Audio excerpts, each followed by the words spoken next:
What's up, guys? Hey, how are we doing? So I got some unfortunate news about some bike thieves, and we got to catch these guys. And there's nothing worse than off-season injuries, but they happen quite a bit. I've got one of those. And then there's the Deegan Tomac beef, or is it really? I got some thoughts on that. And if you're having any pain, I'm telling you, Nano-Xtreme will help you. I use this stuff every single day. I put it on my shoulder, my knee, whatever's hurting, and it takes away the pain so much better than like Tylenol or Advil or any of the stuff you can take over the counter. And it's topical, so it doesn't have to go through your digestive system. I'm telling you, do yourself a favor and get some Nano-Xtreme and thank me later. Use code COOKSY at checkout for free shipping. I just want to remind you guys, Lightning Rod Energy is back in stock. This is the energy drink that I partnered with. No crash. It's made of all natural, good for you substances. It's listed as pre-workout. I use it anytime I need an energy boost, and it's awesome. So head over to Lightning Rod Energy, use code COOKSY, and get some of this energy drink. It's so much cleaner than all the other stuff you get out there. You need people like me so you can point your fucking fingers and say, that's the bad guy. Last time we saw the Arenacross series, we had Vince cleaning out Wageman after I put a pass on him, and we had all this drama. We had the kid run up on the podium and yell at Vince Freezy. So we're having fun.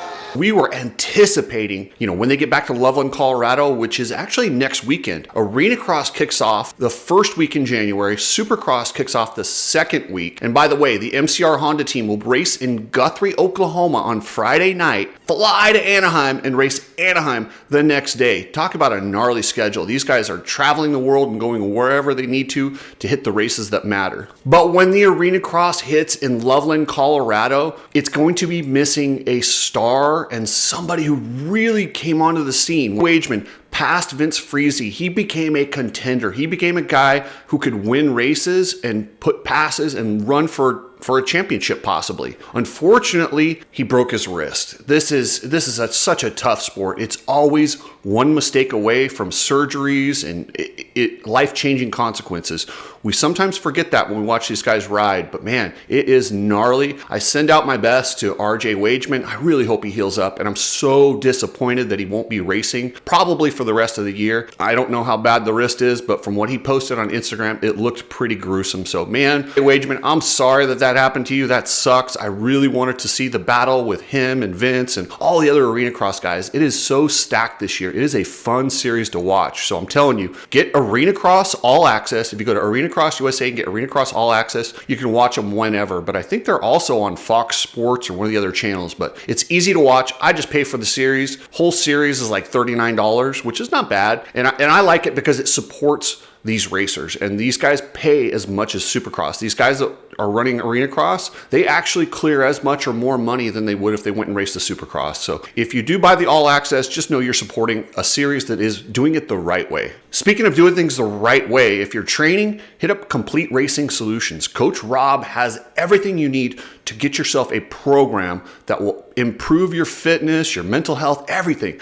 Coach is a genius, and if you head over to Complete Racing Solutions, he will get you dialed in. He has programs that start at $15 a month. We got some more rotten news out of Atlanta, Georgia, or Fulton County. We got some dirty, rotten scoundrels stealing dirt bikes and reselling them. So what they do is they go on Facebook, pose as a potential buyer of your motorcycle, and they pull on your heartstrings, talk about their son and how they want to do this, and they really are good at manipulating. They get you to bring the bike somewhere because, let's be honest, most motocross people are good people, and they're using this against us to use on those heartstrings and try and get, who doesn't want a kid to get the bike they want for Christmas or whatever? They have used our politeness and our caring for other people against us. So they're having people bring the bike, and you act all cool, and then they get on the bike and they ride off. But it's much worse than just stealing bikes. They're taking these bikes and they got a chop shop, and they're actually filing off the VIN numbers, stamping in a new one, and reselling them back on Facebook. These guys, they change the handlebars, the seat, they change a few things on the bike to make it look different, but it is the same bike. This Yamaha that was stolen is exactly the same one, and we have proof. There's multiple pictures that prove it's the exact same one. So if you know any of these people, this is a license plate number that somebody got, and these are pictures of the accounts that these people are using to lure people in, and some more information of where bikes are, where they met. If you have any information, let's catch these dirty, rotten scoundrels. Call the South Fulton County Police Department. And unfortunately, it sucks. With these police departments, they are overworked and super busy. So unless you hand them pretty much all the information, nothing happens. Either they've already gone to the police and showed them most of the information. We need more. So if anyone knows these people or can provide information into this theft ring, we would really appreciate it. Let's get these guys and let's get these bikes back. Let's keep these fools from harming anyone else and maybe return some of the bikes they have stolen. And if you do come across these guys and you end up going to meet them, my first advice is call the police. Call the South Fulton Police Department. And then if you want to sell your bike and you don't think it's these guys and you're doing it, maybe invest in one of these $9.99 trackers from Amazon or wherever and just put it on the bike just in case something like this happens that they write off, that you can track them and send it right to the police. Because like I said, unfortunately, we have to hand the police pretty much everything. All they really do is write a report until you go to your insurance. But if we can maybe give them an exact location where the bike is, when it left, maybe that'll help. So I would recommend always call the police, don't meet people in random areas, and also be very, very careful. Take backup and plant a GPS tracker on your bike when you do this type of a sale. Probably not a bad idea. Let's get these dirt bags. If you guys have not checked out Epic Garage Designs, I strongly recommend it. Travis is a motocross enthusiast who believes in making your garage your sanctuary. Get your flooring, get your cabinets, get your slat wall, get organized. So check out epicgaragedesigns.com. Hit up Ride Strap to get your goggles, shirts. Just a really cool company. They have sunglasses that believes in getting guys riding on, a local level. Just a good company that supports the right things. So if you want to get some cool goggles, hit up ridestrap.com. And if you're shipping anything, if you're moving or anything where you need a trucking company you can trust, hit up Precision Transport. This is a family-owned business. And like I said, I've had some people use them to move kids off to college and some other stuff. And everyone has come back with rave reviews. Customer service is top-notch. They do a great job and it's reasonably priced. So hit up pretransport.com. So the Deegan family, if nothing else, they are entertaining. They absolutely know how to grab our attention, especially in the off season when there's not a whole lot going on. So what do? They post a video of Hayden passing Tomac and beating him in a moto. That's pretty impressive. Like, that tells me that Deegan is on point. But does it really mean anything? And was Tomac okay with this? Is that a beef? Are they pissed? I don't think so. This isn't like the Levi Kitchen, Hayden Deegan. Now, those guys, I know they're friendly. It's not a blood feud, but there is definitely something to that rivalry. Deegan and Tomac, absolutely not. What they might have done is the Deegans, unless they ran this past Tomac first, much like MMA, when you have these practice motos, these practice footage, you need to check with everyone involved before you release it. There's an unwritten rule that you don't post this type of stuff unless you get everybody to sign off on it. But what that footage does tell me is they are training hard, and I really like seeing the veteran Eli Tomac battling with these kids. When you get to his level, it can get monotonous. It can get boring. You forget to work on the basics, the drills, the things that you need to do. And being around Hayden Deegan will keep Tomac fresh and ready to go. Everyone gave me crap last year when I said who's learning from who when I had those two training together. But they're learning from each other. Yes, Tomac knows far more and can share far more with Hayden Deegan. But Tomac gets that youth that it really does remind him, okay, this is what it used to be like. And it kind of keeps that fire alive. And it's great for both of these guys to ride together, train together. But I'll tell you, the Deegans might want to double check before they go releasing footage of Tomac, or they won't be practicing with him much more. For all I know, they did, and this is a whole fake thing. Like I said, they're really good at getting attention, and that might have been what they did. And they might have ran it past the Tomacs, and it might be all good. But if they want to keep training with Tomac, you better not violate that rule. And if you guys haven't checked out the Club MX documentary, it is awesome.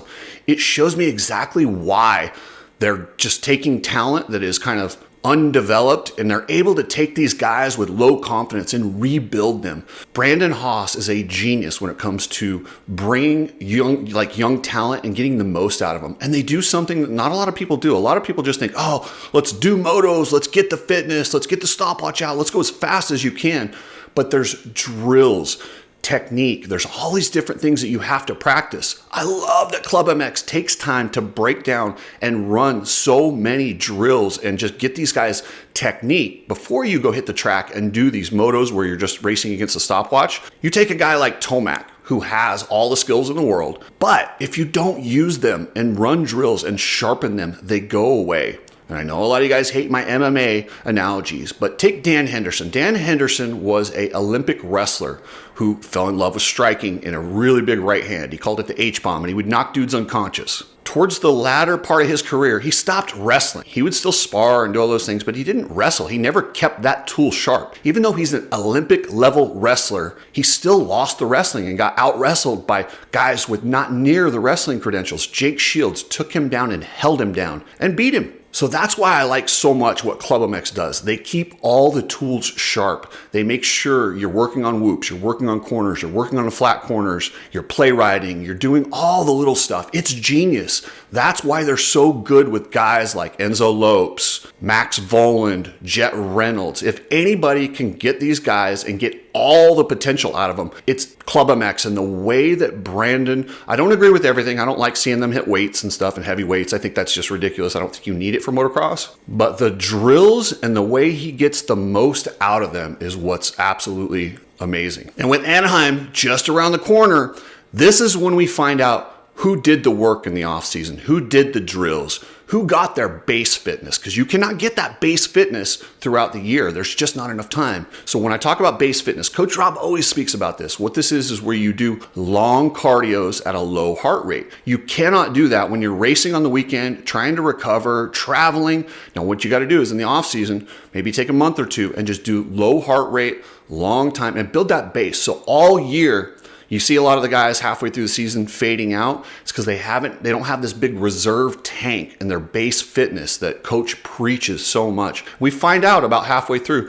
who did their base fitness and who went and partied in the off season. Who do you guys think did the most work this off season? Who are we going to see the biggest improvement from 2024 to 2025? Because there's always a few jumps. And who do you think might be slacking? Who might take a step back? Because there's always those too. And I know the offseason sucks and we are all clamoring for A1, but I really do find it fascinating to see the different posts and see what approach different people take to heading into the season. Are they just grinding out motos? Are they working on drills? I'll tell you what, you got to watch that Club MX documentary on YouTube. They document their whole thing. It is probably the most entertaining and informational that I've seen. They really do open it up so you can take a look. I asked them if I could use some of the footage. I haven't heard back. I would love to show you a clip from it, but I got to get their permission first. So anyway, guys, thank you. And remember, we got just a few more days. It is the 26th. In 4 days, we're going to draw for the Coach Rob custom painted helmet. This is for members only. Everyone who signed up as a member is entered to win this helmet. I believe we have 107 members right now. So you have a 1 in 107 chance. Hopefully some more people sign up, but you have a 1 in 107 chance to win the 6D custom painted helmet from Coach Rob. And then as soon as we give that away, I'm going to try and do a giveaway every month this year, and I'm going to get the sponsors in on it. And we got some really cool stuff. The guys at Nano-tech are kicking in with some memorabilia and some really cool stuff. If you join, I promise you, I really hope it will be beneficial. And also, I grab a member every day and just give